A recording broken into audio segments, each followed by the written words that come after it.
So this is the garage. It's about 6,000 square feet, actually 5,800 square feet.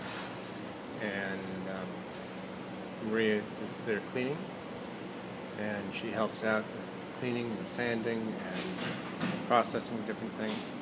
I have a vacuum press. Almost every shop needs one. Some pieces of furniture that got returned.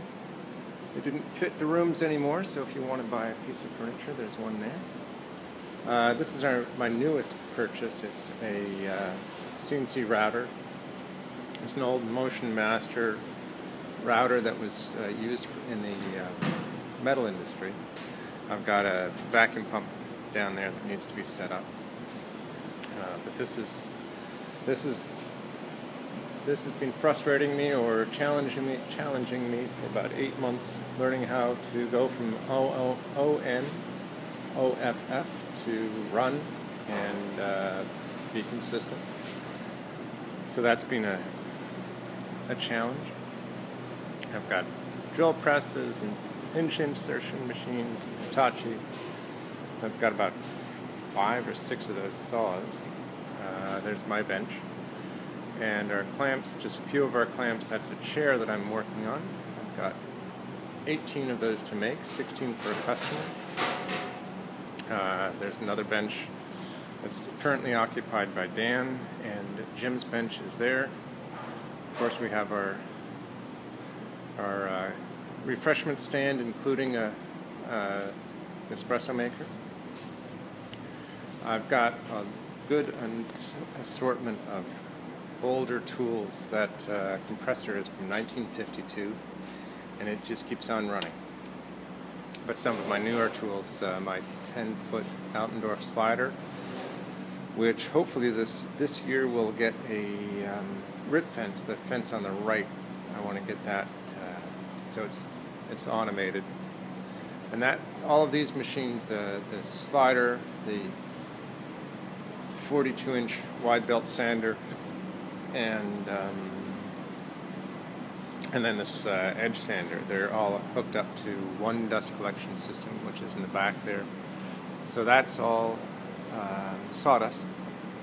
And behind the dust collector, that big room that says Comet with the metal door, that's my spray booth. We'll end the tour there. But I have racks of plywood, cut-offs. I end up working with acrylic and plywood and veneers and leather and acrylic. Sorry, I'm moving the camera. And I also do a lot of hardwoods. That's my forklift, which is holding up the wood. All of that maple will be the slats, these little tiny pieces for the chairs. And then I've got the blanks for chair parts there. That's the arms and the backs and the crests. And that's all processed here. I've got a nice big old Whitney rip saw, and then a radial arm saw for roughing the links. This is a combination machine which now only gets used for mortising. And I've got 2 shapers for when we're making doors and running trim.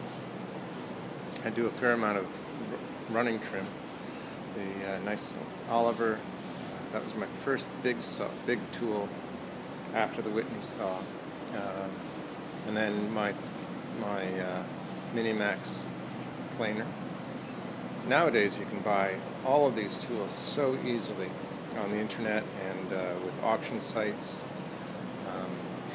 But it's taken me a number of years to acquire all of these machines. The drill press gets used a lot. Not the drill press, the milling machine gets used an awful lot. And that's it. All of these tools are great workhorses. Now it's getting a little loud as we're going towards the spray booth. And this is my spray booth. I've just finished spraying some parts for a maple vanity, and then this coffee table. I finish spraying that. I don't know if we can get a good view on the grain. Come on, there we go. That's so that's just the primer coat. And that's the tour. So that's my garage. It's nice and big, and hopefully you've enjoyed it. Thank you very much. And we do have the Christmas lights.